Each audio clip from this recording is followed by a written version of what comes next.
अस्सलामु अलैकुम व रहमतुल्लाहि व बरकातुहू।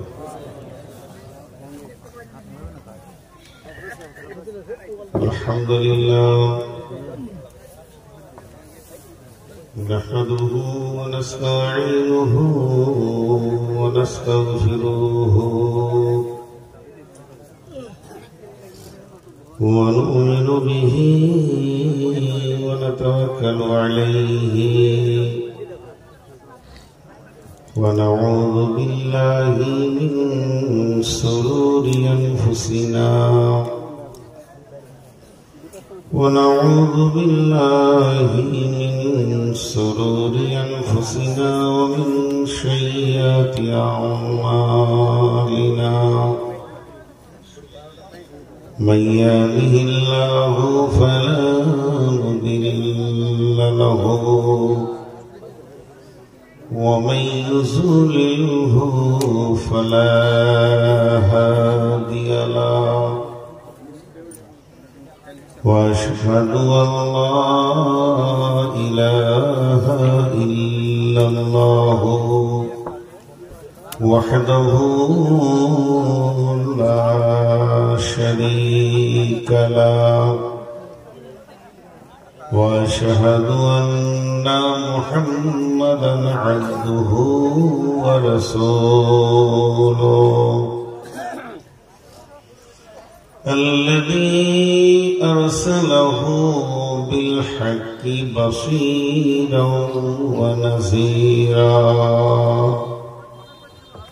وداعيا إلى الله بإذنه وسراجا منيرا أما بعد فإن خير الحديث كتاب الله وخير الهدي هدي محمد صلى الله عليه وسلم وشر الأمور محدثاتها وكل محدثة بدعة وكل بدعة ضلالة وكل ضلالة في النار فقد قال الله تبارك وتعالى في كلامه المجيد وفرقانه الحميد أعوذ بالله من الشيطان الرجيم من أي شيء خلقه من نطفة خلقه فقدره ثم السبيل يسره ثم أماته فأقبره بسم الله الرحمن الرحيم أفلا يعلم إذا بعثر ما في القبور وحصل ما في الصدور بسم الله الرحمن الرحيم ألهاكم التكاثر حتى زرتم المقابر كلا سوف تعلمون ثم كلا سوف تعلمون كلا لو تعلمون علم اليقين لترون الجحيم ثم لترونها عين اليقين ثم لتسألن يومئذ عن النعيم بسم الله الرحمن الرحيم قال رسول الله صلى الله عليه وسلم إذا وضع الميت في القبر آتاه ملكان فيقولان من ربك ما دينك ومن نبيك أو كما قال النبي صلى الله عليه وسلم যেদিন তুমি ডাক দেবে মোরে তোমার শীতল কোলে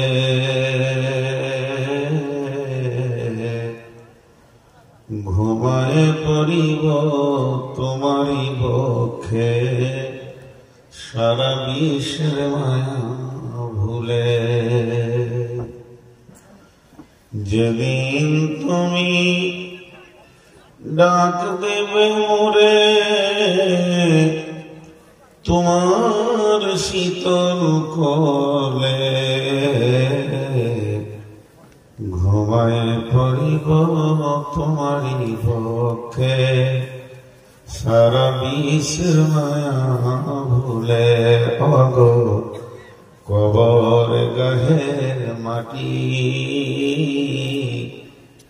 দুনিয়ার সব মায়ার পেছনে তোমারে জেনেছি খাঁটি অগো কবর গাহের মাটি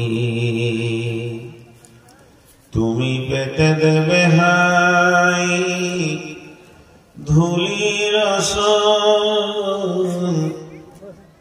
জানাবে আদর কত তোমারই মাটিতে ঘুমায় পড়িব চিরজনমের মত রবে না সেদিন পিতার আদর মাতার স্নেহের কোল বন্ধু স্বজনে ব্যথা অনুভূতি শিশুদের কলরব প্রিয়তমার দেবে না মুখে সোহাগ মাখা চুম ঘুমানোর পালা আসিবে যেদিন নিরালা নিঝুম ধরণীর বুকে যত আশা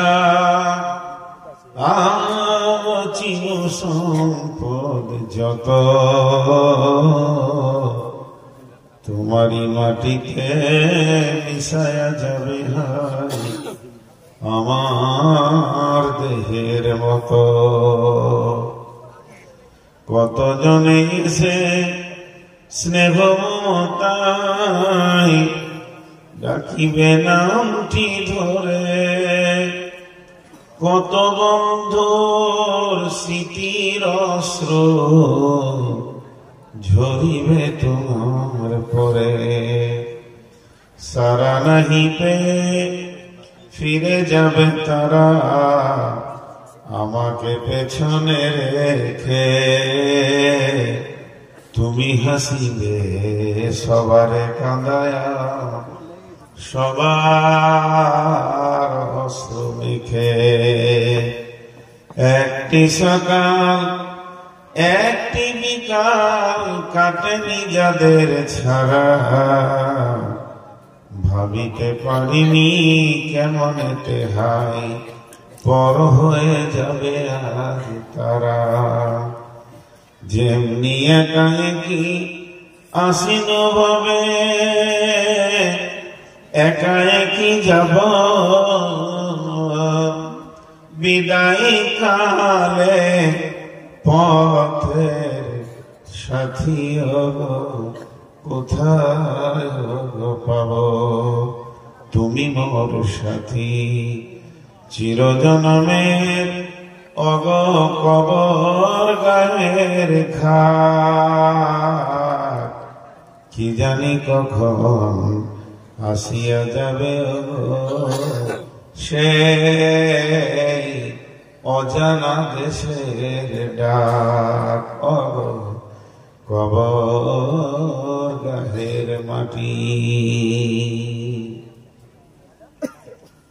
শ্রদ্ধেয় সুযোগ্য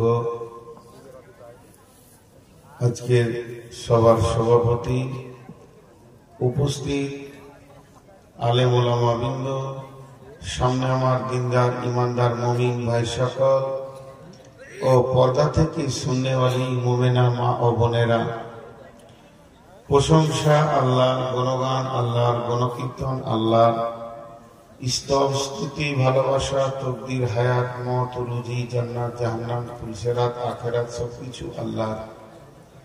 যে মহান মুনিব আহকামুল হাকিমিন আজকে আমাদেরকে বিভিন্ন এলাকা, বিভিন্ন গোত্র বংশ জাতি ধর্ম বয়স বর্ণ নির্বিশেষে এক মাদ্রাসা কেন্দ্রে আয়োজিত মাহফিলে এনে হাজির করেছেন, এর জন্য আমরা শুকরিয়া করি আলহামদুলিল্লাহ।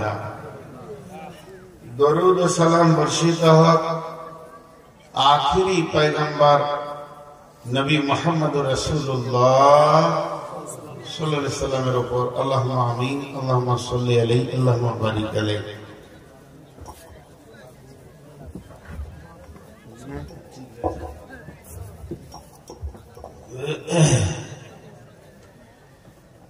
আমি আপনাদের সামনে গ্রন্থ মুকুট আল কোরআনের কয়েকটি আয়াত তেলাওয়াত করেছি, সেই সাথে ছোট্ট একটি হাদিস আপনাদের সঙ্গে পেশ করেছি, যা সামনে রেখে কয়েকটি কথা বলবো বলে নিয়ত করেছি। যদি আমার মাবুদ আমাদেরকে তৌফিক দেন তো। ওমা তৌফিকি ইল্লা বিল্লাহি আলাইহি তাওয়াক্কালতু ওয়া ইলাইহি উনীব। আল্লাহ তাবারক ওয়া তাআলা আমাদের গতি সম্পর্কে বলেছেন। বেশ কিছু এই ধারটা খুব বেশি আরাম হয়ে গেছে, আমি কিছু বলছি না, ওনারা বিরক্ত বোধ করছে। আমার তো দিদি দিতে একবারে সামনে চলে এসছে।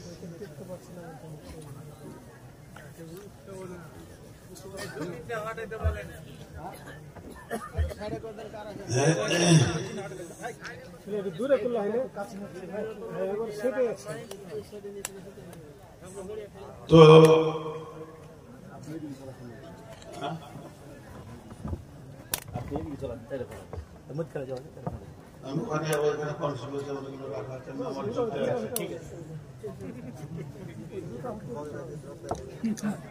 এই যুক্তিটা একটু এদিকে করে দিলেই হয়ে যাবে।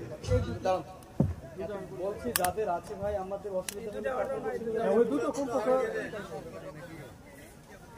এই যে সামনে ফ্রন্ট এই ধারে নিয়ে চলে আসেন।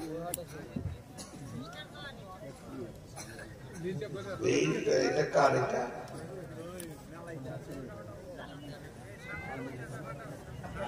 এটা কি হচ্ছে?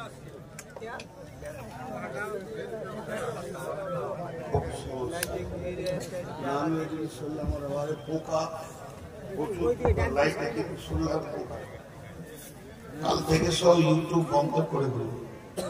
হ্যাঁ, আমি আমার একটাই থাকবে, ওইটা দিয়ে আপনারা দেখবেন।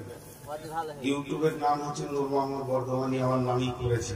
এগুলো সব এত রাখা যাবে না, কারণ অনেক অসুবিধা হচ্ছে। ফেসবুকেও দেখবেন আমার নামে সার্চিং দেবেন, প্রতিদিনের আওয়াজ পাবেন, সবারই পাবেন, আমার একা পাবেন কেন, সবারই পাবেন। মানে মুখটাই ঘেরা যাচ্ছে। যাই হোক, এখন আমরা কথার দিকে আগিয়ে আসি। তো আমি মহাগ্রন্থ কোরআন থেকে বেশ কয়েকটি আয়াত এবং সংক্ষিপ্ত একটা হাদিস আপনাদের সামনে পেশ করেছি, যা সামনে রেখে কয়েকটি কথা বলবো বলে নিয়ত করেছি। যদি আমার মাবুদ আমাকে তৌফিক দেন তো। আমার তৌফিক ইল্লা বিল্লাহি আলাইহি তাওয়াক্কালতু ওয়া ইলাইহি উনীব। বেশ কিছু জায়গায় আমরা অসহায়, আল্লাহ তাবারাক ওয়া তাআলা এই মানুষের যে ডিগ্রি গুলো দিয়েছেন, মানুষের ডিগ্রি কোরআনের ভিতরে আজীব আজীব কথা বলেছেন। খুলিকাল ইনসানু হালুয়া, খুলিকাল ইনসানু হালুয়া, মানুষকে সৃষ্টি করা হয়েছে চঞ্চল প্রকৃতি, চাঞ্চল্য মনোভাব আমাদের ভিতরে আছে। আরেক জায়গায় বলেছেন জালুমান জাহুলা, জালুমান জাহুলা, এরা জাহেল, আমরা জাহেল, আল্লাহর কাছে আমরা জাহেল, কিছুই জানি না, অথচ জলদি করতে চাই সব জিনিসকে। জালুমান জাহুলা। আবার আল্লাহ তাবারাক ওয়া তাআলা কোরআনে বর্ণনা করে বলেছেন খালাকাল ইনসানা মিন সালসালিন কাল ফাখখার ওয়া খালাকাল জান্না মিন মারিজিন মিন নার। আমি শুকনো পোড়া ঠনঠনে মাটি থেকে মানুষকে তৈরি করেছি। দেখেন এইরকম কোরআনে 20 থেকে 25টা শুধু মানুষের চারিত্রিক ডিগ্রি গুলো আল্লাহ তুলে ধরেছেন। আবার একদিকে বলছে এ হলো আশরাফুল মাখলুকাত, সৃষ্টির সেরা। সূরা 3 কি বলছে? ওয়াত-তিনি ওয়াজ-যাইতুন ওয়া তুরি সিনিন ওয়া হাদাল বালাদিল আমিন লাকাদ খালাকনাল ইনসানা ফি আহসানি তাকবীর সুম্মা রাদাদনাহু আসফালা সাফিলিন। আমি মানুষকে অতি আন্দাজায় অতি সুন্দর অবয়ব দিয়ে অতি সুন্দর তৈরি করেছি। দেখেন আল্লাহ এখানে কিরকম বললেন। আবার আল্লাহ তাবারাক ওয়া তাআলা সূরা তারিকে বলছেন, আমি সৃষ্টির কথাগুলো কেন বলছি তার কারণটা একবারে বলে দেবো এক কথায়। এগুলো আমি খালি বুঝাচ্ছি উপস্থাপনায় মাত্র, আমার মেন বক্তব্য আমি যাই নাই। আল্লাহ তাবারাক ওয়া তাআলা সূরা তারিকে বলছেন ওয়াস সামাই ওয়াত তারিক ওয়া মা আদরাকা মাত তারিক আন-নাজমুস সাকিব ইন কুল্লু নাফসিন লাম্মা আলাইহা হাফিজ ফালইয়ানজুরিল ইনসানু মিম্মা খুলিক খুলিকাল ইনসানু মিম্মা খুলিক ফালইয়ানজুরিল ইনসানু মিম্মা খুলিক। তারপরে খুলিকা মিম্মা ইন দাফিক ইয়াখরুজু মিন বাইনি সুলবি ওয়াত তারাইব। আল্লাহ এখানে বলেছেন এদেরকে আমি গতিশীল গতিশীল স্খলিত রক্ত থেকে তৈরি করেছি, বীর্য থেকে, যেটা নির্গত হয় বুক এবং মেরুদণ্ডের হাড় থেকে। আল্লাহ বলছেন। এবার আমি মেন কথাটা বলছি, আমরা এত কিছু আবিষ্কার করলাম, এই মানুষকে আল্লাহ জ্ঞান দিয়েছেন কত, ওমা উতিতু মিনাল ইলমি ইল্লা কালিল, নিজের জ্ঞান থেকে সামান্য দিয়েছে, দিয়ে এই মানুষ রকেটে উড়লো, এই মানুষ চাঁদে গেল, এই মানুষ প্লেন তৈরি করলো, এই মানুষ ইউটিউব বানালো, এই মানুষ গুগলস বানালো, এই মানুষ ফেসবুক বানালো, এই মানুষ সারা বিশ্বকে মুঠির মধ্যে নিয়ে এলো। মানুষ বানাতে বানাতে বানাতে বানাতে রোবট বানালো, কিছুই বাকি রাখলো না। আমার মতোই একটা মানুষ বানিয়ে দিবে আমার কোষ থেকে, এই মাংসের কোষ একটা টেনে নিয়ে এ কত কিছু করলো, কিন্তু এক জায়গায় দুর্বল। সেটা কোথায়? আল্লাহ ধীর গতিতে আমাদেরকে নিয়ে যাচ্ছে কবরের দিকে, রুখে দেখছি। এটা পৃথিবীকে চ্যালেঞ্জ থাকবে। আল্লাহ সূরা আবাসে বলছেন, চারটা কথায় টুক করে আল্লাহ বলে দিয়েছেন। আল্লাহ বেশি বকেন। মিন আইয়ি শাইইন খালাকাহু মিন নুতফাতিন খালাকাহু ফাকাদ্দারা সুম্মা সাবিলা ইয়াসসারা সুম্মা আমাতাহু ফাআকবারা। ভেজাল চুপি দিয়েছে আগে আমাকে এমনি তো কান ধরে ধরে আলমার হয়ে গেল। আল্লাহ তাবারাক ওয়া তাআলা বলছেন মিন আইয়ি শাইইন খালাকাহু, বিশ্ব মানবের ও বিজ্ঞানীর দল, ও বৈজ্ঞানিকের দল, বিজ্ঞানীরা বেশ কিছু জায়গায় হয়রান হয়ে গেছে। যেমন আল্লাহ সূরা তারিকে প্রথম কসমটা খেয়েছেন ওয়াস-সামাই ওয়াত-তারিক ওয়ামা আদরাকা মাত-তারিক আন-নাজমুস-সাকিব। আমি কসম করছি আল্লাহ ওই রাত্রিকালের আগমনকারী, যে রাত্রিতে তার গতিশীল কক্ষপথে আসা যাওয়া করে, তার আমি কসম করছি। নবী হে, তুমি জানো কি সে গতিশীলটাকে? আল্লাহর নবীকে আল্লাহ বলছেন ওটা কেউ নয়, আন-নাজমুস সাকিব। সেটা এমন গ্রহ রয়েছে, এমন তারকা রয়েছে, তারা নিজের গতিশীল জীবনে চলাফেরা করে, সারা বিশ্ব সেখানে গিয়ে মাথা দিতে পারবে না। বিজ্ঞানীরা বলছেন একটা আলোকবর্ষ সময়ে কত লাগে? 1 সেকেন্ডে 3 লক্ষ কিলোমিটার একটা আলো যায়।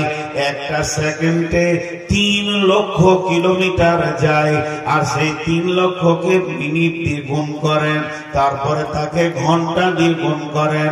এরকম গুণ করতে করতে যখন সেটা 365 দিন হবে, তাহলে 1 আলোকবর্ষ হবে। এইরকম আলোকবর্ষ গুণ করে দেখেছে 50-60 কোটি বছর পার হয়ে গেছে। এখনো গ্যালাক্সিতে এমন ব্ল্যাক হোল রয়েছে যার মধ্য দিয়ে নক্ষত্র যাওয়া আসা করছে, যেটা এখনো পৃথিবীতে আলো পৌঁছাতে পারেনি। বিজ্ঞানের মাথার কাজ করছে না, সে জায়গা পৌঁছাতে পারছে না। বিজ্ঞান সবকিছু যে আয়ত্তে আনবে এ ক্ষমতা তার হবে না। তাই আল্লাহ বলেছেন ওমা আদরাকা মাত-তারিক আন-নাজমুস সাকিব। আমার তারাগুলো কোন রাস্তায় আসা যাওয়া করে তোরা বল। হে বিজ্ঞানের দল, তোরা ব্রেন দিয়ে তারা আবিষ্কার করলি, তোরা ব্রেন দিয়ে চাঁদের দেশকে আবিষ্কার করার চেষ্টা করলি, সেই জায়গায় পৌঁছাতে চাইলি, তাহলে একটা কাজ কর, তোর বয়সটা হলো 50 বছর, সামনে বছর 50 তুই রেখে দে, পরের বছরে 50 রেখে দে, তারপরের বছরও 50 রেখে দে। জওয়ানিকে খতম করার চেষ্টা করিস না। সারা বিশ্বের সমস্ত বিজ্ঞানী যদি একমত হয়ে যাস, এই গতিশীল জায়গাটা, এই চলমান বয়সটাকে পৃথিবীর কেউ রুখতে পারবি না। তাই আমার আল্লাহ সামান্য সূরা আবাসার ভিতরে বলছেন আবাসা ওয়া তাওয়াল্লা, আবাসা ওয়া তাওয়াল্লা। এই সূরার ভিতরে বলছেন মিন আইয়ি শাইইন খালাকাহু। এ মানব, তোমাকে কোন জিনিস দিয়ে আমি বানিয়েছি বলো? মিন নুতফাতিন খালাকাহু ফাকাদ্দারা। তোমাকে আমি 2টি নুতফা থেকে বানিয়েছি। মিম্মা ইনদাফিক, একটা বুক থেকে বের হয়েছে, একটা মেরুদণ্ডর হাড় থেকে বের হয়েছে। পুরুষের মেরুদণ্ড হাড় থেকে বের হয়, আর মেয়েদের বুকের হাড় থেকে বের হয়। তার ভিতর থেকে আমি তোমাদেরকে বের করেছি। এরপরে তোমাকে সুন্দর অবয়ব দিয়েছি। এটা তোমার চিরকাল আমি রাখবো না। কি করব? সুম্মা আমাতাহু ফাআকবারা। এরপরে তোমাকে আমি কবরের মাটিতে শায়িত করব।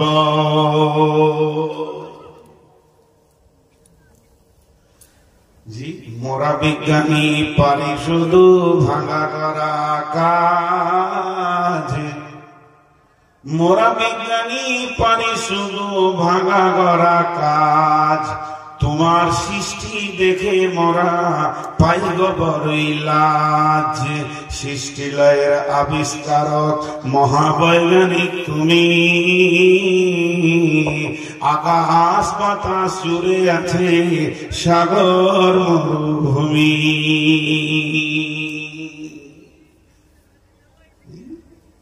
কবর পর্যন্তই তো আল্লাহ বলছে বল তোকে ওই গতিতে আমি নিয়ে যাচ্ছি। নূর মোহাম্মদ যখন প্রথম বক্তা তখন হালকা দাড়ি, আল্লাহ আমাকে প্রথম বক্তা করেছেন। হুগলি জেলা ঘুরেছি, তারপরে হুগলি থেকে প্রথম মালদাতে পা দিয়েছি, যেটা সেটা খানপুর মাদ্রাসা। আমার ইতিহাস নিজে মুখস্থ আছে। তখন দাড়ি হালকা ছিল, দাড়িগুলো কালো ছিল, আস্তে আস্তে কালো বেশি ছিল, সাদা কম ছিল। এখন সাদা বেশি হলো, কালো কমে গেছে। আমার রব যেন আমাকে একটা কক্ষপথে ছেড়ে দিয়েছে, ওই পথটা না জানি আর কদিনের পথ আছে কবরে পৌঁছানোর জন্য। তাই আমার আল্লাহ বলছেন সুম্মা আমাতাহু ফাআকবারা, তোকে একদিন আমি মারবো, তারপরে তোকে কবরের মাটিতে দিব। আজকে এখানে বক্তব্য রাখবে, এটা আমার নসিবে লেখা আছে। কত মঞ্চ আল্লাহ ঘোরালো, কত দেশ, কত গ্রাম, কত রাজ্য, কত জেলা, কত মানুষ দেখলাম। আল্লাহ আমার নসিবে মেরে দিয়েছে রাত 12টার পর। আবু চালাক মান খালি রুগা রুগা করে গুটিয়ে যে পারে যায়, ওকে রুগা মনে হচ্ছে তো হসপিটালে শুবে বেড ভাড়া আমি দিব। গোটা শামসি দাঁড়ি মারা করছে। হ্যাঁ, আর আমি বিদেশি, এরাও পেয়ে গেছে আমাকে। কি করবো? 480 সুগার, আর আমাকে দিয়েছে শেষ কালে। ও আবার বলছে সুগার ওই লিখেছে, মানে কাফন কিনে রেখেছে, আর ওই জন্য আমি মমতের বাইন ধরেছি। জি ভাই, আগামী বছর, এবছর চেন্নাই গেছিলাম চিকিৎসা করতে। ডাক্তার আমার সমস্ত খবর অল বডি চেক আপ করলাম। শেষকালে বলছে রাত্রি 12টার পর স্টেজে থাকবেন না। আমি ওটা বললাম 12টাতেই শুরু করে। তখন আমাকে বললো যে আপনি কমিটিকে বলবেন একটা নিরিবিলি জায়গায় ঘুমাতে দেবে, 12টাতেই বলবেন। কথাটা ঠিক, কিন্তু আজকে যেখানে দিয়েছে মেশিন চালাবে, দুদিকে চলছে চোপা, কাচার কাচার কাচার কাচার কাচার। জালসা ওখানে হয়েছে, আপনারও জালসা শুনেন, আমি শুনতেই আছে। আর কত মোলাকাত হলো গত বছরে। আমাকে গত খাপে যখন এসেছিলাম, একা দিয়েছিল, আমার একটা ঘুম হয়েছে। এবার খুব কষ্ট পেয়ে গেল, সন্ধ্যা থেকে জেগে আছে। কাউকে পেছনে হতেই হবে, কাউকে পেছনে হতেই হবে। তবে কমিটির কাছে আমি একটা আবেদন রেখে যাব, আমার হ্যাঁ থাকুক আর না থাকুক, সেটা হচ্ছে আগামীতে 12টায় জালসা শেষ করে। একটা বক্তা আপনাদের বেশি হয়েছে, ভাই আমাকে নিতে হতো না, না দুই ভাইকে নিতে হতো না, দুজনের মধ্যে একজনকে হয়ে যায়। আল্লাহ তাবারক ওয়া তাআলা বলছেন এই তারাগুলো লক্ষ কোটি তারা যেমন আমার ইলমের হুকুমের গতিতে দ্রুত গতিতে দৌড়ছে, ঠিক আমিও পৃথিবীর ভিতরে যত কোটি মানুষ আছে, 750-800 কোটি মানুষ, সমস্ত মানুষের জন্য একটা গতির রাস্তা করে দিয়েছি। তারা ঠিক ওই রাস্তায় দৌড়ছে। এটা রতুয়ার রাস্তা নয়, এটা শামসি চাঁচলের রাস্তা নয়, এটা মিল্কি রাস্তা নয়, এটা মানিকচকের রাস্তা নয়। এ রাস্তাটা হচ্ছে মতের রাস্তা। মানুষ প্রতিটি পাশে মতের দিকে আগাচ্ছে। আপনি ভাবলেন আমি এক পা করে মঞ্চের দিকে এলাম, জি না, বরং আমি মওতের দিকে এক পা করে এগিয়ে গেলাম, যত কোটি পায়ের পরে আমার মনটা আছে, আমার ওইভাবে গতি আগাতে রয়েছে। আমার আল্লাহ ওটাই বলছেন সুম্মা আমাতাহু ফাকবারা, এরপরে মওতের পর তোমাকে কবরে শায়িত হতে হবে।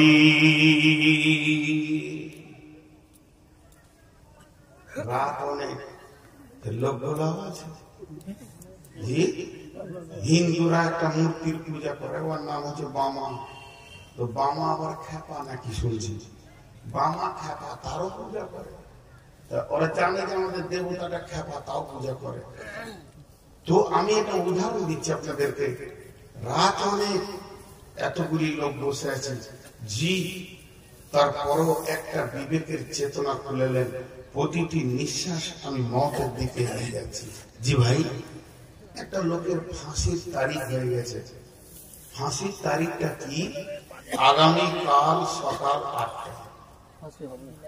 ওই লোকটা রাত্রিটা কেমন যাবে, প্রতিটা ঘন্টা কেমন যাবে, প্রতিটা মিনিট কেমন যাবে, ওর মনে হবে যেন পৃথিবীতে তত্তর করে সরে চলে যাচ্ছে, আর কবর যেন আমার দিকে হুড় হুড় করে এগিয়ে আসছে। একদিন শেখ সাদী রহমাতুল্লাহ আলাইহি রাস্তায় হাঁটতে হাঁটতে যাচ্ছেন, ওই দিক থেকে আর একজন এসে বলছেন আসসালামু আলাইকুম। ইনি উত্তর দিলেন ওয়ালাইকুম আসসালাম। উত্তর পর উনি বললেন হযরত কেমন আছেন? তিনি উত্তর দিচ্ছেন ভাই আলহামদুলিল্লাহ ভালো আছি, তবে যে ফাঁসির আসামি প্রতিটা নিয়তে তার কদমটা মওতের দিকে যেছে, ওইখানে ফাঁসির মঞ্চ তৈরি রয়েছে, রশিটা ঝুলছে, আমি দেখতে পেয়েছি, আর আমাকে এখান থেকে হাঁটিয়ে নিয়ে গেছে। আমার প্রতিটি পা কেমন হবে, আমি কোথায় চললাম? শেখ সাদী উত্তরে বললেন ভাই আমি যেন প্রতিটি কদম মওতের দিকে আগাচ্ছি।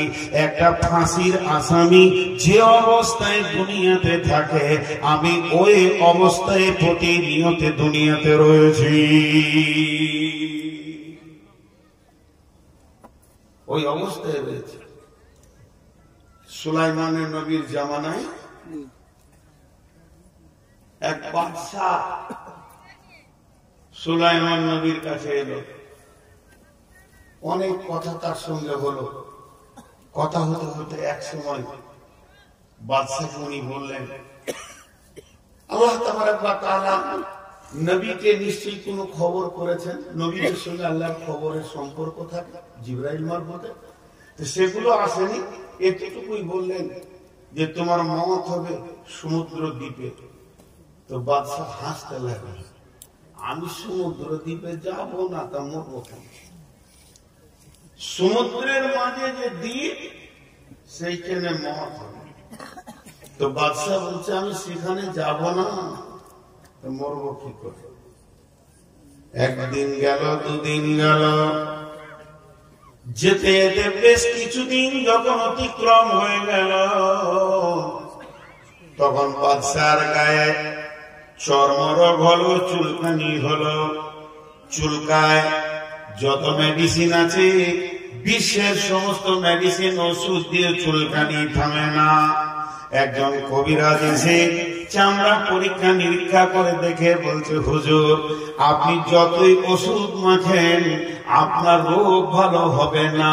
যদি এই রোগকে ভালো করতে হয় তাহলে সমুদ্র দ্বীপে পানির আবহাওয়ার মাঝে কিছুদিন থেকে আসতে হবে।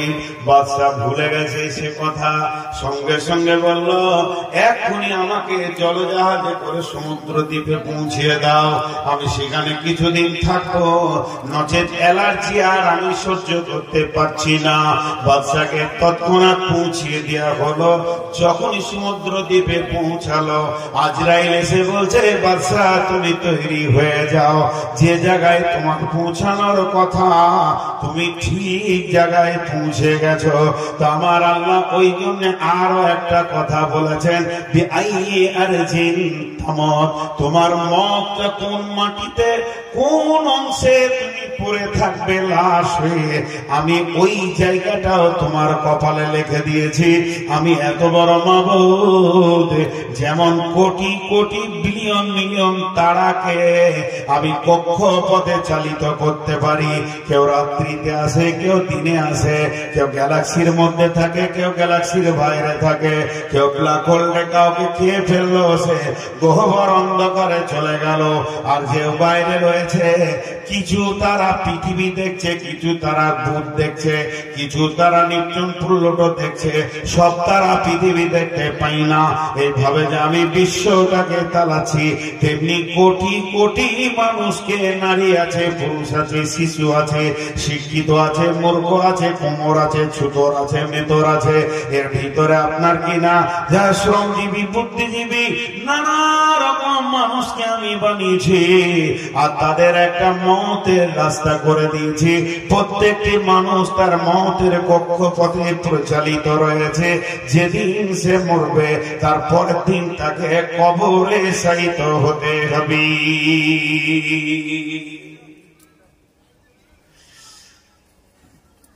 কবরের আর একটা এটার নাম দুনিয়া। দুনিয়া, এই দুনিয়ার আর একটা নাম আছে এহ জগৎ। আর মরার পরের জগৎটার নাম পরজগৎ। এহকাল, পরকাল। তো পরকালের তিনটি স্টেজের মধ্যে প্রথম স্টেজ হচ্ছে আলামে বারজাখ। বারজাখ শব্দের অর্থ কি? বারজাখ শব্দের অর্থ হলো অবকাশ, অবকাশ, মহলা, কিছুদিনের বিরতি। যে কিছুদিনের বিরতি, যেমন একটা উদাহরণ দিই, ধরেন আমি এই মাদ্রাসায় কাজ করি, সেক্রেটারি সাহেব 25-30 জন শিক্ষককে পাঠিয়ে দিয়েছে, কালেকশন করো এখানে ওখানে, সব চেক জমা হয়ে গেল। দিয়ে উনি ঘোষণা করলেন এখন হিসাব হবে না, হিসাবটা 1 মাস পর হবে, আমি অন্য কাজে ব্যস্ত আছি, কমিটি 1 মাস পর আপনাদের সঙ্গে হিসাবে বসবে। তেমনি যারা মরে কবরে জমা হচ্ছে, আর জমা হওয়ার সঙ্গে সঙ্গে তার যে হিসাব শুরু হচ্ছে তা নয়, সওয়াল জবাব হয়ে যাচ্ছে আকীদার উপরে, আর ওখানেই রেখে দেওয়া হচ্ছে।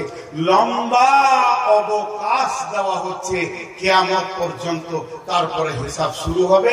এখন তোমরা এখানে থাকো, যাকে যে হালাতে রাখা হচ্ছে ওই হালাতে থাকো। প্রশ্ন শুরু হয়ে গেল। প্রশ্নটা কি? একদল লোক তারা নিজেদেরকে আহলে কোরআন বলছেন, এবং বেঈমানেরা রসুলকে অস্বীকার করছে, কোরআনে বেশ কিছু আয়াতকে অস্বীকার করছে। এই বেঈমানেদের প্রশ্ন হচ্ছে, যেদিন কিয়ামত হবে সেই দিনটা তো হিসাবের দিন, তাহলে হিসাবের আগে আযাব হবে কেন? এর জন্য তাদের মত হচ্ছে কবরে জান্নাতও নাই, সুখও নাই, আর আযাবও নাই, শাস্তিও নাই। এমনি মানুষটা পড়ে থাকবে, হাড়হাড্ডিতে চলে যাবে, সমস্ত মাটিতে মিশে যাবে, আবার তাকে পুনরুত্থান করা হবে। যখন পুনর্জীবিত করা হবে, তখন তার সঙ্গে সওয়াল জবাব নিয়ে আল্লাহ বসবেন। যেহেতু কিয়ামতের নাম ইয়াউমুল হিসাব, ওই দিনটা তো হিসাবের দিন নির্ধারিত হয়েছে, অতএব কবরে কোনো আযাব হবে না। ভেজাল মেরে দিলাম, কবরে আযাব হবে না। কি প্রশ্ন দেখেন। এবার চলেন একটা হাদিস আপনাদের সামনে নিয়ে আসি কবরে আযাব সম্পর্কে। আল্লাহ কবরের ব্যাপারে বলেছেন, কোরআন বলেছেন কবরে আযাব আছে, হাদিস তো দূরের কথা। তাহলে কোরআন যখন বলছে কবরে আযাব আছে, এবার শুনেন।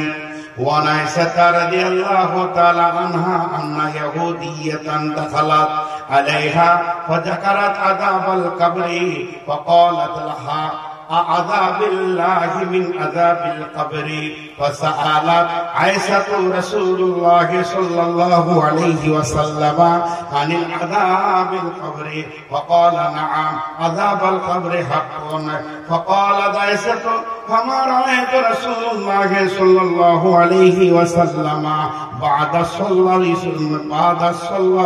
صلاة إلا تعوذ بالله من عذاب القبر এটা বুখারী মুসলিমের হাদিস এই হাদিসটাকে এর পেছনে একটা ছোট্ট ঘটনা বলে ঘটনাটা হলো একজন ইহুদিদের মেয়েটি এসে আম্মা জান আয়েশাকে বলছেন আয়েশা রে তুমি কিছু আমাকে ভিক্ষা দাও আমি খেতে পাইনি আমাকে অক্ষুধা লেগেছে ভোগ লেগেছে আম্মা জান আয়েশা বাড়ির ভিতরে গেলেন মাত্র দুটি খেজুর পেলেন গোটা ঘর খুঁজে খেজুর দুটি এনে ওই যখন ভিখিরির মেয়েটার হাতে দিয়ে দিল ইহুদি মেয়েটা খেজুরটা পাওয়ার সঙ্গে সঙ্গে দোয়া দিচ্ছেন আয়েশা রে তোমাকে যেন আল্লাহ কবরের আযাব থেকে মুক্তি দান করেন আর তখন আয়েশা বলতেন আমি অবাক হলাম আযাবিল কবরে হাক্কান আযাবুল কবর কি সত্য ফাসালাতু রাসূলুল্লাহ সাল্লাল্লাহু আলাইহি ওয়াসাল্লাম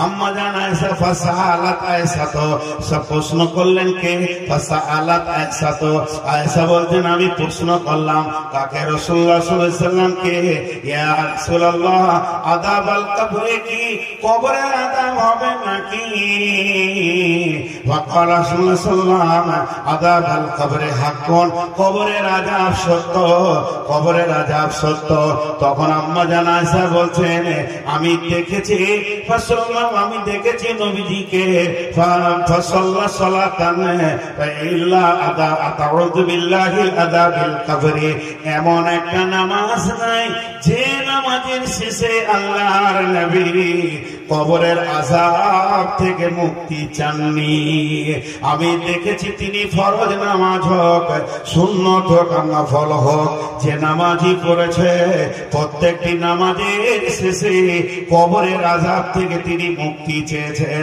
তার মানে বিশ্ব নবী যখন কবরের আযাব থেকে মুক্তি চেয়েছেন এবং আল্লাহর নবী নিজের মুখে বলেছেন আযাবুল কবরে হাক্কুন তাহলে কবরের আযাব আছে এবং কবরের আযাব সত্য আমরা সবাই একবার মুখ খুলি আত্তাহিয়াতে পড়ি পড়ার পর কি করি দরুদ শরীফ নামাজের শেষে কি পড়ি দরুদ শরীফ আল্লাহুম্মা সাল্লি আলা শেষ হলে কি পড়ি আল্লাহুম্মা ইন্নী জালামতু নাফসি এটা শেষ হলে কি পড়ি আল্লাহুম্মা বলেন আল্লাহুম্মা ইন্নী আউযু বিকা মিন আযাবিল কবরি দেখেন কবরের আযাব সত্য বেঈমানরা বলছে কোরআন মানি কি করে মানলে আল্লাহ রাব্বুল আলামিন বলছেন কবরের আযাবের ব্যাপারে আলহাকুমুত তাকাসুর হাত্তা যুরতুমুল মাকাবির কাল্লা সাওফা তা'লামুন সুম্মা কাল্লা সাওফা তা'লামুন কাল্লা লাউ তা'লামুনা ইলমাল ইয়াকিন যখন কবরের আযাব দেখবি তোদের দৃঢ় বিশ্বাসের জ্ঞান হবে লাতারাবুন্নাল জাহিম তোরা জাহিম আযাবটা তখন দেখতে পাবি সুম্মা লাতারাবুন্নাহা আইনাল ইয়াকিন তখন চোখে দেখার বিশ্বাসটা ঘটে যাবে সুম্মা লাতুসআলুন্না ইয়াওমাইদিন আনিন নাঈম সেই কিয়ামতের দিন তোদেরকে প্রত্যেকটি নিয়ামতের প্রশ্ন করা হবে কবরের আযাব জি কবরের আযাব হবেই কবরের আযাব থেকে মুক্তি কারণে কিন্তু একটা প্রশ্ন থেকে গেছে আপনাদের মনে আছে কিনা আমার মনে আছে কবরে যদি আযাবই হবে তো কিয়ামতের মাঠে হিসাব হবে কেন হিসাবের আগে কার আযাব হয় বলছি এর উত্তর দিব আপনাদেরকে খুব মন দিয়ে শুনি, মনোযোগ, অত্যন্ত মনোযোগ দিয়ে শুনেন। প্রমাণ করবো। এটা একজন বিজ্ঞানী কি বলেছে জানেন? বলে যখন মাইয়াকে কবরে রাখা হবে, যখন ও প্রশ্নের উত্তর দিতে পারবে না, তো বিশ্বনবী বলেছেন জাহান্নামের দরজা খুলে দেওয়া হবে এবং জাহিম জ্বলবে। কোরআনে বলছে তাহলে একমাত্র 2 ফুট মাটির নিচে যদি পৃথিবীর 70 গুণ তেজ আগুনটা জ্বলে, তাহলে মাটিটা চচ্চর করে শুকিয়ে যাবে। শুধু তাই নয়, ওর ওপরে হাঁড়ি দিলে ভাত হয়ে যাবে। সামান্য দুনিয়ার আগুনে ভাত হয়, আর কবরে আযাব হলে ওই মাটিটা কেন তাপ হয় না? আর শুধু তাই নয়, দ্বিতীয় প্রশ্ন করেছে এখান থেকে আগুন যদি যায়, আপনার কিনা 200 কিলোমিটার তার রাস্তাটা ঘুরতে ঘুরতে যাবে। আর হাদিসের মধ্যে আছে জাহান্নামের দরজা খুলে দেওয়া হয়, আর সেখান থেকে আগুনটা তার কবরে আসে, তাহলে রাস্তাটাও তো চলতে থাকবে। নাস্তিকদের একটা অবান্তর প্রশ্ন, কিন্তু উত্তর আছে ভাই, উত্তর আছে। 3খানা প্রশ্নের উত্তর দিই। এটা একটা হলো। দ্বিতীয় নম্বর, একই কবরে 1-2টা লাশ দেওয়া হয় না। কোন সময় কোন কবর হয় অ্যাক্সিডেন্ট হলে বাস পাল্টি, ট্রাক পাল্টি, আবার কখনো রেল অ্যাক্সিডেন্টে মারা গেছে। কোন কবর হচ্ছে রসুলের জামানায় কোন কবর হয়েছে 54টি লাশ একটা কবরে রাখা আছে, আর আপনার 56টা লাশ একটা কবরে রাখা আছে, 14টা লাশ আর একটা কবরে রাখা আছে। টোটাল উহুদের প্রান্তে 2টি কবরে 70 জন শহীদ শুয়ে আছে। বন্ধুরা আমার, হযরতে জারির, হযরতে হানসালা, হযরতে আমির হামজা ওখানে শুয়ে রয়েছে। অতএব এটা ভাবতে হবে যে কবরে একজন বাই চান্স আপনার গ্রামে, এই বালুয়া গ্রামে দেখা গেল একটা কবরে একজন আল্লাহওয়ালা নেককারকে শুইয়ে দেওয়া হয়েছে। না জানি হাড় গোড় তার সেরে গেছে, সব শেষ হয়ে গেছে। আবার ওই কবরে একটা বেঈমানকে দেওয়া হলো, তাহলে বেঈমানের আযাব হলে ঈমানদারও তো আযাবে পূর্বী। প্রশ্ন শেষ নেই, প্রত্যেকটি বিজ্ঞানকে উত্তর দিবে। বিজ্ঞানকে বিজ্ঞানরা খেয়েছে। মাছে মাছ খায় না, বোয়াল মাছে, পুঁটি মাছকে খেলে। তো এই যে বিজ্ঞানীরা প্রশ্ন করেছে এরা পুঁটি মাছ, আর এক বিজ্ঞান বোয়াল মাছ খেয়ে নিয়েছে। প্রথম প্রশ্ন, গোটা রাস্তাটা আগুন হবে না, শুধু কবরটা জ্বলবে।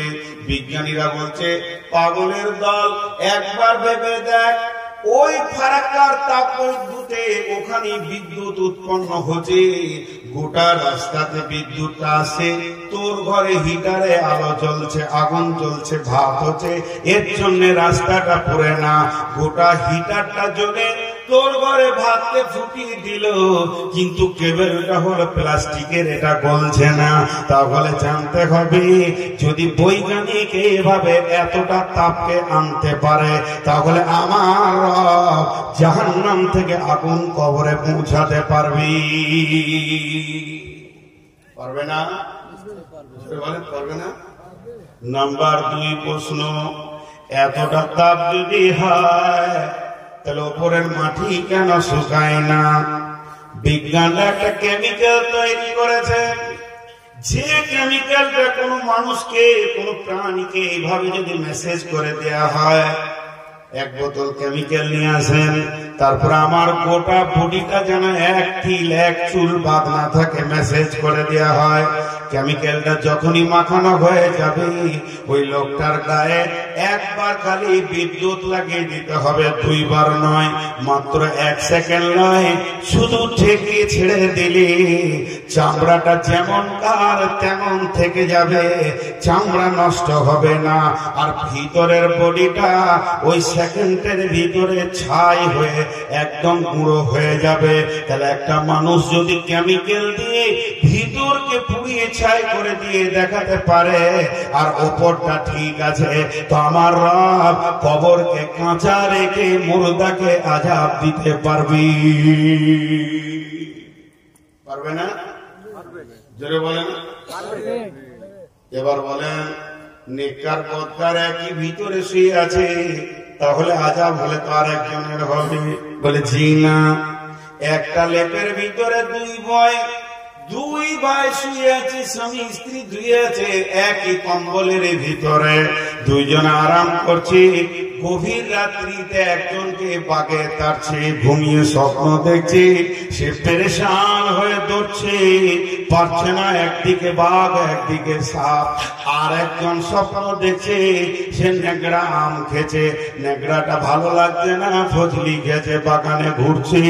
একই লেপের ভিতরে স্বপ্ন যদি দুই রকম হয়, একজন পেরেশান আর একজন আনন্দর উৎফুল্লে ঘুরছে, আমার রব একই কবরে 100 জনকেও দিলে যাকে আযাব দিবার তাকে দিতে পারবে, আর যাকে আনন্দ দেওয়ার তাকে দিতে পারবে। তাই আমার আল্লাহ বলছেন, সুম্মা আমাতাহু ফাআকবারা, তোদেরকে যে আমি গতিশীল করে রেখেছি কবরের দিকে, সারা বিশ্ব এসে এটাকে আটকে দিতে পারবে না। আমি যে ডেট তারিখ করেছি ওই ডেট এবং তারিখে তোদেরকে কবরে শোয়াবো। আমরা কবর থেকে গাফিল হয়ে গেছি। আফালা ইয়ালামু ইযা বুসিরা ফিল কবর, তোমরা কি জানো কবরের ভিতরে কি আছে? পুনরুত্থানের দিনে কবর থেকে কি তোলা হবে? জান্নাতি না জাহান্নামী, নারী না পুরুষ? কোরআন বলছে, সুম্মা নুফিখা ফীহি উখরা ফাইদা হুম কিয়ামুন ইয়ানজুরুন। যখন দ্বিতীয় সুর ফোঁকা হবে, তখন লোক দল দল কবর থেকে একদম পোকার মতো বিড়বিড় করে উঠবি। ওরা বলছে, তোর হুঁশ নাই বলে এখনো বকছিস। চলল ঘর যেতে বলছে, তুই থাক আর কমিটির লোকটি থাকো, রাগ করেন না ভাই। যারা চলে যেতেন ওইদিকে পেছন দিকে দুটো গামছা চাদর দিয়ে দেবে, যেতে চাপি ধর, তাহলে আর তো যাবে না। রাত অনেক হয়েছে, মানুষ এখন দুর্বল হয়ে গেছে, অসুস্থ হয়ে গেছে, সুগারের রোগী বেশি। জি ভাই, তো আল্লাহ তাবারাক ওয়া তাআলা কবরের ব্যাপারে কত কথা বললেন। এবার চলেন নবীজি কি বলছেন। বিসমিল্লাহির রহমানির রহিম। ইযা উযিয়াল মাইয়িতু ফিল কবরি আতাহু মালাকানি ফায়াকুলানি মান রাব্বুকা মা দীনুকা ওয়া মান নাবিয়ুকা। বিশ্বনবী বলছেন, যখন মানুষকে কবরে রাখা হয় তখন দুইজন ফেরেশতা আসে এবং সেই দুটি ফেরেশতা এসে প্রশ্ন করে, মান রব্বুকা মা দীনুকা ওয়া মান নাবিয়ুকা, তোমার রব কে, তোমার দ্বীন কি, তোমার নবী কে। যে লোকটা নেককার হয়, যে লোকটা পাস করতে পারবে, কবরে উত্তীর্ণ হতে পারবে, ওই লোকটা উত্তর দেয়, রব্বি আল্লাহ, দ্বীনুল ইসলাম, নবী মুহাম্মদুর রাসূলুল্লাহ সাল্লাল্লাহু আলাইহি ওয়াসাল্লাম। যখন উত্তর হয়ে যায়, আমার রব বলে, আমার বান্দা সত্য বলেছে, কাদ সাদ্দাকতা, সে সত্য বলেছে, সত্য উত্তর দিয়েছে, তাকে জান্নাতি লিবাস পরানো হয় এবং বলা হয়, তুমি জান্নাতি ঘুমে কওমের রুসাকম, তুমি এমন ঘর কানামে রুসা, যেমন নব দুলহা দুলহি কুলহি, আপনার কিনা বাসর ঘরে শুয়ে যায়, ও তাদেরকে কেউ ডিস্টার্ব করে না, তাদের ঘরের দরজা কড়া কেউ হিলাবে না, তাদেরকে কেউ বিরক্ত করবে না। এইরকম যখন হয়ে যায়, আমার নবী বলছেন ওইভাবে কবরবাসীকে বলা হয় তুমি আনন্দের সঙ্গে ঘুমিয়ে যাও। আর যে লোকটা উত্তর দিতে পারে না, যে লোকটা উত্তর দিতে পারে না, আলা আদেরি, আমি তো কিছুই জানি না, কিছুই বুঝছি না, তার জন্য জাহান্নামের পোশাক পরিয়ে দেওয়া হয়, জাহান্নামের বিছানা দিয়ে জাহান্নামের দরজা খুলে দেওয়া হয়। কিন্তু বন্ধুরে, একটা জায়গা মজার কথা, যে লোকটা উত্তর দিতে পারে তার জন্য জাহান্নামের দরজা খুলিয়ে একবার দেখানো হয়, হে আল্লাহর গোলাম, তুমি উত্তর দিতে পেরেছো, তুমি সত্য কথা বলেছো, তারপরও একবার জাহান্নামকে চোখ খুলে দেখে লাও। এটা কত কঠিন জায়গা, আগুন যেন দাও দাও করে চলছে, আর একে অপরে ছিঁড়াছিঁড়ি করছে, একে অপরে লড়ালড়ি করছে। তখন ওইটা দেখে বলা হয় তোমার আল্লাহ তোমাকে মাফ করেছে, তোমার আল্লাহ তোমাকে ক্ষমা করেছে, এখন তুমি নবদুলহার মতো শুয়ে যাও। আর যে লোকটা উত্তর দিতে পারে না, তাকে এক ঝলক জান্নাতকে দেখানো হয়, আর বলা হয় হতভাগা বদনসিব, তুমি আলেম ওলামার কথা তুমি লাওনি, তাদের কথা মাননি, তাই আজকে তোমার কঠিন আযাবে চিরদিনের কবরে শহীদ থাকতে হবে। জি ভাই, দেখেন কি কঠিন জায়গা কবর, সেখানে আপনাকে আমাকে বেরোতেই হবে, কোনো উপায় নাই, কোনো উপায় নাই। আর ওইটার নাম দিয়েছে আলামে বারজাখ, যে কথাটা বলতে গিয়ে অবকাশকাল, দীর্ঘদিন। এখন আপনার আমার প্রশ্ন হবে যে মুসলমানদের কবর দেয়, বাকি কেউ সমাধি দেয়, কেউ আবার বসিয়ে সোজা করে মাটি দেয়, কেউ পুঁতে দেয়, কেউ পুড়িয়ে দেয়, কেউ নদীতে ভাসিয়ে দেয়, হাঙ্গরে খেয়ে নেয়, মাছের ফাঁচে কেটে হয়, কুমিরে খেয়ে নেয়, বিভিন্ন রকম, কাউকে মার্ডার করে দেওয়া হলো, কাউকে পুঁতে দেওয়া হলো, বিভিন্ন রকম। ভাই, যে জায়গায় থাকবে মওতের পর উঠার আগে পর্যন্ত ওইটাই কবর, ওইটাই আলামে বারজাখ। আর প্রত্যেককে প্রশ্ন করা হবে, হিন্দুদের প্রশ্ন করা হয় না, এটা ভুল ধারণা। ওকে শ্মশানে যখন খাট শোয়ানো হবে কাঠের উপরে পোড়ানোর জন্য, তখনই সলজব হয়ে যাবে। এই তিনটে সওয়াল জবাব থেকে কোন মানুষ রেহাই পাবে না, মানুষ এবং জিন রেহাই পাবে না, সকলকে প্রশ্ন করা হবে, তাতে সে মুসলিম হোক চাই নন মুসলিম হোক, তাতে সে মুসলিম হোক চাই নন মুসলিম হোক। কবর এমন একটি জায়গা, আলামে বারজাখ এমন একটি জায়গা। চলেন প্রশ্নের দিকে এগিয়ে যায়। প্রশ্নটা হলো, হিসাব হবে কিয়ামতের দিন, আযাব হবে আগে কেন? ছোট্ট একটি উদাহরণ দিলে আপনারা বুঝে নেবেন যে কবরের আযাব সত্য। আল্লাহ তাবারাক ওয়া তাআলা বলছেন, কবর থেকে কেমন করে তোমরা ভুলে রয়েছো? পৃথিবীর প্রাচুর্য, ছেলে মেয়ে, তোমার ভালোবাসা, প্রেম প্রীতি মহব্বত, মালের প্রাচুর্য, কবর থেকে তোমাকে গাফেল করে দিয়েছি। এখন একটা উদাহরণ, ওই যে আমি বললাম 25টা শিক্ষক 25 দিকে কালেকশন করতে চলে গেছে, আর সেক্রেটারি কমিটি বলল যে ভাই 1.5 মাস পর হিসাব সবারই কাছে নেওয়া হবে একদিন, এখন আপনারা নিজের নিজের কাজে যান। তাহলে কি হয়েছে? এরই ভিতরে দেখা গেল কোন শিক্ষকের কোনো বড় বিপদ হয়েছে, সে কালেকশন করেছে 65,000 টাকা, কিন্তু খরচা করে দিয়েছে 50,000 টাকা। তাহলে যেদিন হিসাব হবে সেদিন তাকে পুজিয়ে দিতে হবে। আমি একটা দোকানে খেয়েই যাচ্ছি, কিছু টাকা দিলাম, যে 10,000 ধরো, হিসাব একদিন দেখা যাবে, টাকাটা দেওয়া ভুল হবে, দেওয়া যাবে। তো শিক্ষকদের ভিতরে সেক্রেটারিকে বললো, ভাই আমি তো গরিব মানুষ, আমার বাড়ি ঘর মজবুত নাই, এতগুলো টাকা রাখবো কি করে? আমার কাছ থেকে 50,000, আমার কাছ থেকে 20,000, আমার কাছ থেকে 70,000, আমার কাছ থেকে 1 লাখ, এগুলো অন্তত জমা করে নেন। হিসাবে দিন দেখা যাবে যে আপনি আর পাবেন কি আমি পাবো, মোটামুটি জমা করে দেব। তো কিয়ামতের দিন হিসাব হবে, ঠিক আছে। কবরে আযাবটা আল্লাহ আমাদের জন্য নিয়ামত দিয়েছে। হাজি আযাব আবার নিয়ামত হয় বলে? হ্যাঁ হয়। কখনো কখনো আযাব নিয়ামত হয়, কখনো কখনো হয় নিয়ামত। এর আবার আরেকটা উদাহরণ আপনাদেরকে দিতে হবে।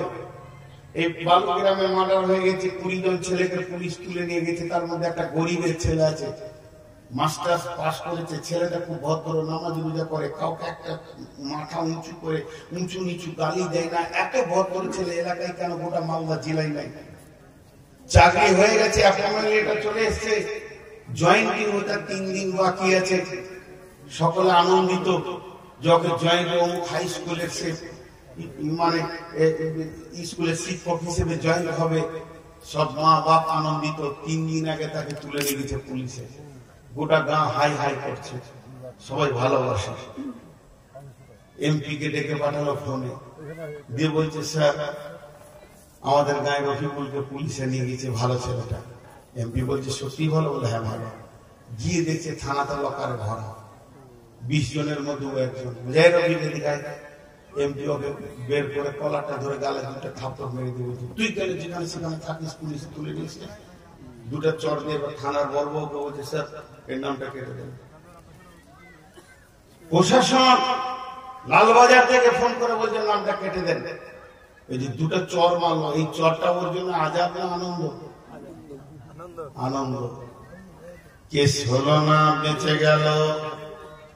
তো আমার রব নূর মোহাম্মদ গুনাহ করেছে 3.5 লাখ। আজ আমি মারা গেছি, কখন কিয়ামত হবে আমার রব জানে। আমার আল্লাহ বলছে নূর মোহাম্মদের কবরে আগুন জ্বালিয়ে দাও, তাকে কষ্ট দাও, কিন্তু 3.5 লাখ যে আমার গোনা আছে, ওই গোনাগুলো মাইনাস হতে শুরু করলো। দেখা যাবে যেদিন আমি কিয়ামতের মাঠে উঠবো, সেদিন আর আমার গোনা নাই। এমন হতে পারে আর 20খানা গোনা আছে, সমস্ত হিসাবের পর এরপরে পুলিশের একটা হলো, কিয়ামতের মাঠটা 50,000 বছরের করা হলো, পঙ্খান্ন হিসাব হবে। সেখানেও যে দাঁড়িয়ে থাকবো, কিছু গোনা মাইনাস হয়ে যাবে। 12,000-এর মধ্যে ওখানে চলে গেল 8,000, আর আছে 4,000। আল্লাহ পুলিশেরাতে ছেড়ে দেবে, তাড়াতাড়ি যেতে পারবো না, হাঁটু গেড়ে গেড়ে গেড়ে গেড়ে হেঁটে যেই দরজায় জান্নাতে পৌঁছাবো, বাকি 4,000 মাইনাস হয়ে যাবে। তো আমার রব ইমানদারদেরকে কবরে আযাব এই জন্য দেন, তাদের অল্প গুনাহ রয়েছে, আর এখানে কিছুটা দিয়ে আর হাসরে দাঁড় করিয়ে আর পুলসেরাতে পার করিয়ে তাদেরকে জান্নাতে দেবে। এগুলো তাদের গুনাহ মানে মাফ হওয়ার বাহানা। অতএব বন্ধুরে, কবরের আযাব হতে সত্য, বিচার যেদিন হবে সেদিন হবে, কিন্তু এই আযাবটা ধরে বিচার হবে। এতদিন আমার জেলে থাকা হয়ে গেল, 6 মাসের যদি আমি কারাদণ্ড হয় আমার, তো আল্লাহ দেখা গেল আমি একটা এখানে চুরি করেছি, কোথা চুরি করেছি, মাদ্রাসায় চুরি করেছি, আমাকে রায় দিয়েছে নূর মোহাম্মদ 6 মাস জেল কারাদণ্ডে থাকবে, তারপরে সে বের হয়ে আসবে। থানাতেই 2 মাস কেটে গেল জেলের ভিতরে, তারপরে জেলে গিয়ে তখন 4 মাস হয়ে যাবে। তার মানে কবরের আযাব সত্য, তবে কবরের আযাব কিন্তু আখিরাতের আযাবকে মাইনাস করে দেয়। একটা মুমিন মুসলমান কালেমা নিয়ে কবরে যদি পৌঁছায়, তার ছোটখাটো গুনাহগুলি এখানে মাফ হবে, তারপরে হাসরে হবে, ফুলসেরাতে হবে, লোকটি জান্নাতে যাবে। এরপরে ফুলসেরাত তাতেও যদি না হয়, এরপরে যদি কিছু থেকে যায়, তাকে জাহান্নামে গিয়ে সেটা মাসুল দিয়ে আসতে হবে। তারপরও আমার রব চাই না যে মুমিন মুসলমান যাতে করে জাহান্নাম চলে যায়। তবে মুশরিক কাফির মুনাফিক এরা কবরে আযাব পাবে, হাসরও পাবে, পুলসিরাতও পাবে, জাহান্নামে চিরদিন থাকবে, এরা জান্নাত পাবে না। আর মুসলমান মুমিন যারা হবে গুনাহের কারণে জাহান্নাম যাবে, যেদিন তার জেল মাসুল পুরা হয়ে যাবে আবার তাকে জান্নাতে দেবে। বন্ধুরা আমার, বিশ্বনবী বলছেন হানিয়াল্লাকা ওমর, ওমর এখানে এসো, তোমাকে একটা সুসংবাদ দিই। হযরত ওমরকে সুসংবাদ দিলেন, একবার দুবার তিনবার সুসংবাদ দিলেন, বললেন যে আমার উম্মতের ভিতরে বিনা হিসাবে 70,000 জান্নাতে যাবে, আল্লাহ তাদেরকে ওই জাহান্নাম থেকে বের করে জান্নাতে দেবেন। এরপরে বলছেন ওমর, ইয়া রাসূলুল্লাহ, সুসংবাদ কিন্তু দুঃসংবাদ আছে। বলে কেন দুঃসংবাদ কেন রে ওমর? বলে আপনার উম্মতের সংখ্যা বেশি, 70,000-এর সংখ্যার তুলনায় কম হয়ে যাচ্ছে। হযরত নবীজি বললেন উমর রে, প্রত্যেকটি সঙ্গে আল্লাহ আবার 1000 করে দেবেন। বলে এতেও কম হয়ে যাচ্ছে। তখন বললেন উমর রে, এরপরে যেটা শেষ অঙ্ক দাঁড়াচ্ছে প্রত্যেকটি সঙ্গে 10,000 করে দেবে। হযরত উমর বলছেন ইয়া রাসূলুল্লাহ, এটাও মনে হচ্ছে কম হয়ে যাচ্ছে। তখন বিশ্বনবী বলেন উমর রে, আমার আল্লাহ 3 বার তার পবিত্র হাত দুটি জাহান্নামের ভিতরে ভরবেন, আর এইভাবে 2 হাত করে 3 মুষ্টি তুলে নিয়ে আসবেন, আর হাজে কাউসারে তাদেরকে গোসল করিয়ে জান্নাতে তাদেরকে পৌঁছে দেবেন। তখন উমর ঠুকরে কেঁদে উঠে বলছেন ইয়া রাসূলুল্লাহ, আপনি দোয়া করেন আমি উমর যেন আল্লাহর হাতের মুষ্টিতে চলে আসতে পারি।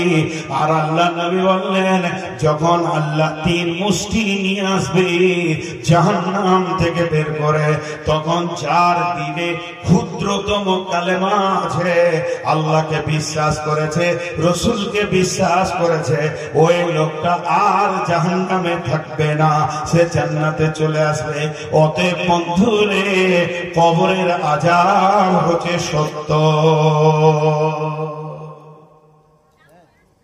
আপনারা যে কথা আসলে থাকে, বেশ কিছু চলে গেল, ওরা বলছে আর রাত যেতে পারবো না, স্বাভাবিক, অনেকে অসুস্থ।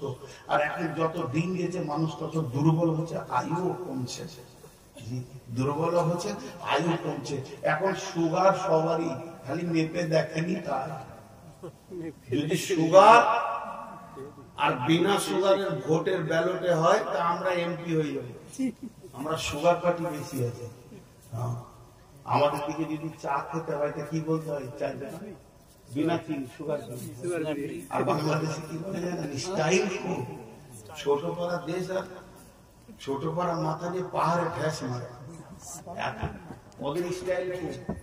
আমি একটা ছেলেকে বলছি সিরাজগঞ্জে, ডায়াবেটিস আছে রে বাবা, সুগার চক্করে বুঝতে পারে না, ডায়াবেটিস আছে রে বাবা, তো চিনি কেন না দেয়? তো বাবুর্চি বলছে, স্টার হোটেল, বড় হোটেল, তো বাবুর্চি বলছে মাইনাস চা। প্লাস চা মানে চিনি, মাইনাস চা মানে বিনা চিনি। কি ক্যাপাসিটি! সোজা করে হাঁটতে পারে না, বলছে মণিপুরের ড্যান্স দেবো। তো এর নাম হচ্ছে কবর। আমরা কবর, হযরত ওসমান গনি যখন কবরের পাশে যেতে, হাদিসটা ওটাও রয়েছে, পড়েছি হাদিসটা, ঝরঝর করে কাঁদতেন, তো দাড়ি দিয়ে তার টস টস করে আসু পড়তো, চোখের পানিতে কাঁদতেন। হযরত ওসমান গনিকে প্রশ্ন করা হলো, আমিরুল মুমিনিন, খলিফাতুল মুসলিমিন, আপনি জাহান্নামের কথা শুনে যত না কাঁদেন, পুলসিরাতের কথা শুনে যত না কাঁদেন, কিয়ামতের কথা শুনে যত না কাঁদেন, কবরের কথা শুনে এত বেশি কেন কাঁদেন? হযরত আমিরুল মুমিনিন খলিফাতুল মুসলিমিন হযরত ওসমান গনি উত্তর দিলেন, আল্লাহর নবী বলেছেন কবর হলো আপনার কিনা আখিরাতের প্রথম মঞ্জিল। কবর এমন একটা গেট, এখানে চেকআপ চলবে। এই কবরে যে বেঁচে যাবে সে সব জায়গায় বেঁচে যাবে, আর কবরে যদি ধরা খেয়ে যায় আর কোনো জায়গায় সে পাস করবে না। এর জন্য আমি যখন কবরের কথা শুনি তখন অঝোর নয়নে কাঁদি। জীবিতদেরকে নিয়ে সমস্যা, জীবিতদেরকে নিয়ে সমস্যা। কবর জি ভাই দেখেন, কে আজকে আমেরিকাতে লোক আছে, কুয়েতে লোক আছে, ফোন দিয়ে খবর নিয়ে যাবে। হ্যালো, কেমন আছো বাবা, কেমন আছো ভাই? কিন্তু মাটি রয় কবর গৃহে শোয়ায়ে দিলাম যারে, ডাকলে কখনো আসবে না কেউ, মাটির বিছানা ছেড়ে মাটির কবর গৃহে শোয়ায়ে দিলাম যারে। নবী রাসূল সাহাবা ইমাম আল্লাহর ওলি যত আছেন শুইয়া কবর গৃহে লক্ষ কোটি শত, ডাকলে শত কেউ কখনো আসবে না মাটির বিছানা ছেড়ে, মাটির কবর গৃহে শোয়ায়ে দিলাম যারে। যে একবার শুয়েছে আর ফিরে আসবে না, এর নাম হচ্ছে কবর বন্ধুরে।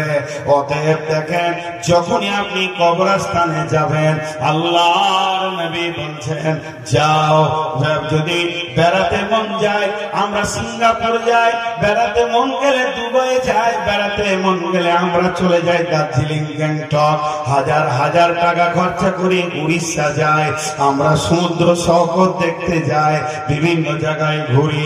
টাকা যদি হয় চলে যান মানিস্তাতা ইলাইহি সাবিলা, হজ উমরাতে বের হয়ে চলে যান, সেখানে আল্লাহর ঘর ঘুরে আসেন।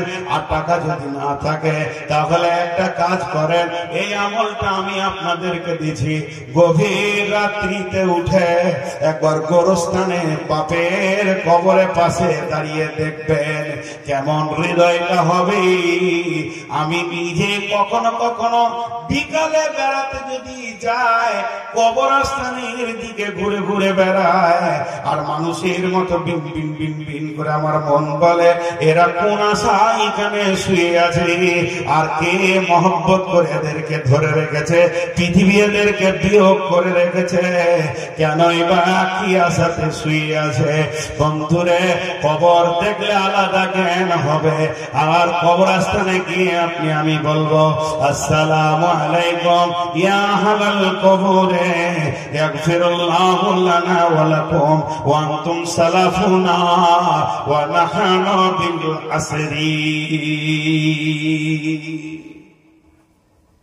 হাই রোড কেউ চলে যাবে না, খুব মজবুত কথা কটা বলি, 5 মিনিট থাকেন। একটা হাই রোড, হাই রোডের ধারে বিরাট বড় গোরস্থান, আর গোরস্থানে একটা বিরাট গেট আমাদের বীরভূম জেলায়। তা আল্লাহ কার ব্রেন দিয়েছে, কি সুন্দর লিখেছে, হে পথিক, 3 লাইনের কথা লিখেছে, হে পথিক কিছুক্ষণ থেমে যাও, আমাদের জন্য দোয়া করে যাও। হে পথিক আজ তোমরা যেখানে, গতকাল আমি ছিলাম সেখানে। হে পথিক আজ আমি যেখানে, আগামীকাল তুমি হবে সেখানে। তাই নবী বলছে গোরস্থানে গিয়ে বলো আসসালামু আলাইকুম এটা হলো দোয়া, ইয়া আহলাল কবরি ইয়াগফিরুল্লাহু লানা ওয়া লাকুম। দোয়া শেষ হয়ে গেল। হে কবরবাসী, তোমাদের উপর আল্লাহ রহমত বর্ষণ হোক, আল্লাহ তোমাদেরকেও মাফ করুন, আমাদেরকেও মাফ করুন। আর শেষকালে কবরে যাব এই স্মরণটা আনার জন্য বলছেন আল্লাহর নবী, তুমি বলো ওয়ান্তুম সালাফুনা ওয়া নাহনু বিল আসরি, তোমরা আগে এসেছো, আমরা পরে আসব। গন্তব্য একটাই, ঠিকানা একটাই। তোমাদের আগের গাড়িতে রিজার্ভেশন ছিল, আমার পরের গাড়িতে রিজার্ভেশন আছে, আমি তোমাদের পেছনে পেছনে আসছি।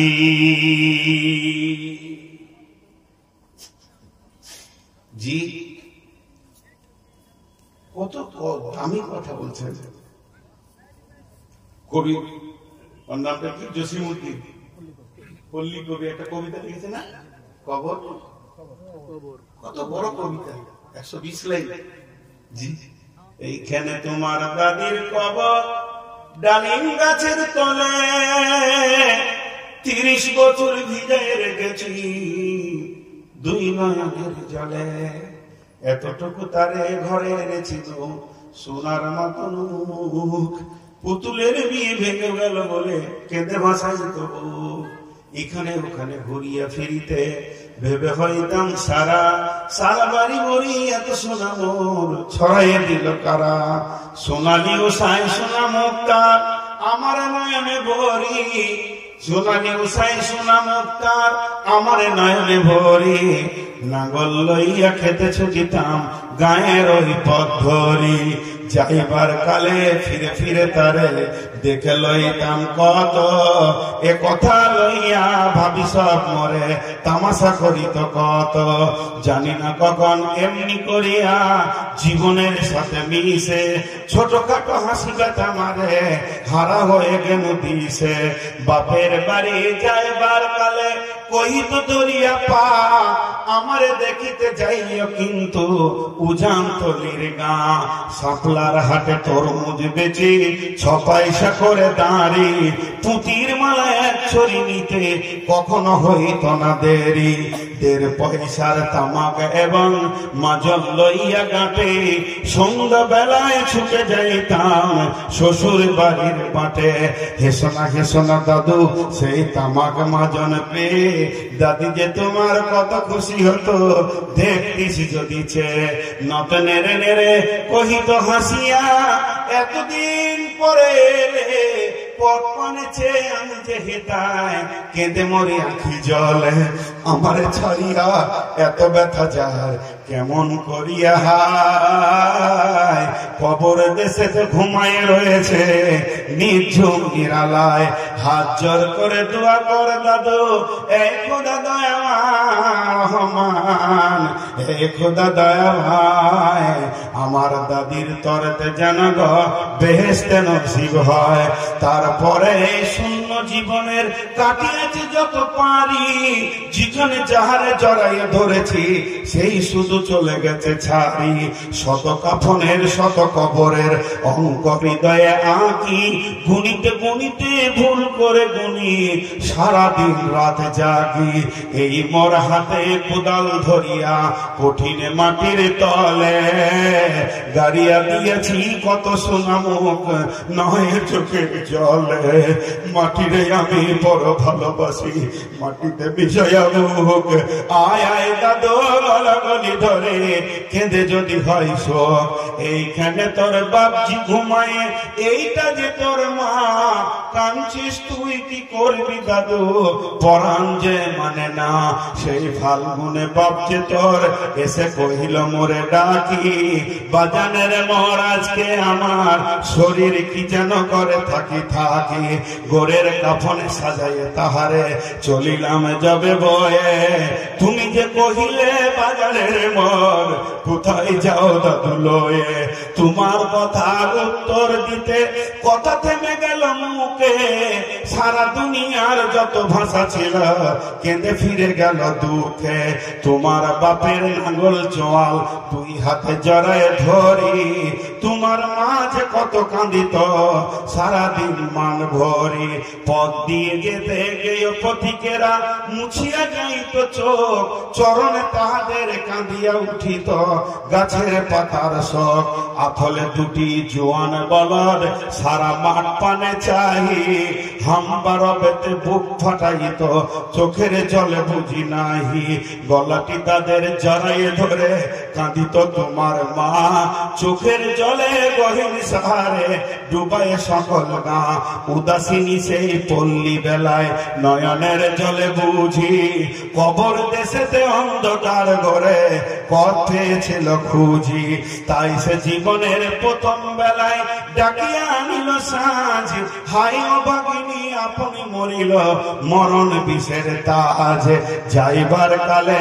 তোরে কাছে ডেকে কহিল বাছারে যায় বড় ব্যথার দুনিয়াতে তোর মা বলিতে কেহ নাই দুলাল আমার জাদু আমার লক্ষ্মী আমার রে কত ব্যথা মোর জানছি যে আমি ছাড়িয়া যাইতে তোরে ফোটায় ফোটায় দুইটি গাল ভিজায় চোখের জলে কি যেন আশিস করে গেল মরণ ব্যথার ছলে ক্ষণ পরে মরে ডেকে কহিল আমার কবরে গায় স্বামীর মাথার মাথল খানি ঝুলাইয়ে দিও ভাই সেই সে মাতল গলিয়া পচিয়া মাছি মিছিয়া মাটির সনে পরাণের ব্যথা মিঠে না কহায় জেগে উঠে ক্ষণে ক্ষণে হাত জোর করে দোয়া কর দাদু এ খোদা দয়াময় বেহেশত নসিব করি তুমি মোর বাপ মায় এইখানে তোর বুঝির কবর পরীর মতো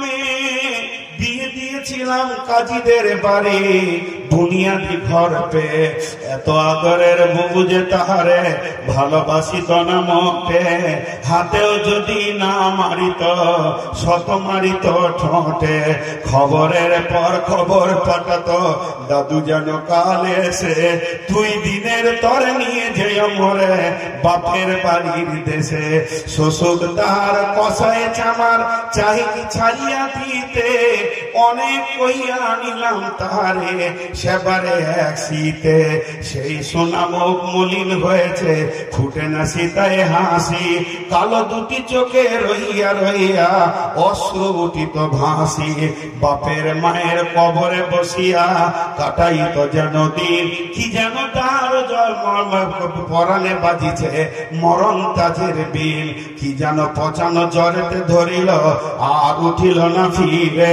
এইখানে তার কবর দিয়েছি দেখ দাদু ধীরে ব্যথা তো রাহাই হত ভাগিনী রে বাসে নাই কেহ ভালো কবর তাহার জড়ায় ধরেছে বন ঘাস গুলি কালো বনের ঘুঘুরা উহু করে কেঁদে মরে রাত দিন গাছের পাতায় পাতায় কাঁপিয়া উঠে যেন তারি বেদনার দিন হাত জোর করে দোয়া কর দাদু এ খোদা দয়াময় আমার বুবুর তরেতে যেন গো বেহেশতে নসিব হয় এইখানে তোর ছোট পুপু ঘুমায় 7 বছরের মেয়ে রংধনু বুঝি নেমে এসেছিল বেহেশতে দাঁড়বে ছোট বয়সে মায়ের হারায় কি যেন ভাবিত সদা কি যেন তার পরাণে লুকিয়েছিল কত ব্যথা একদিন গেলাম সবজির হাটে তাহাকে রাখিয়া ঘরে ফিরে এসে দেখি সোনার প্রতিমা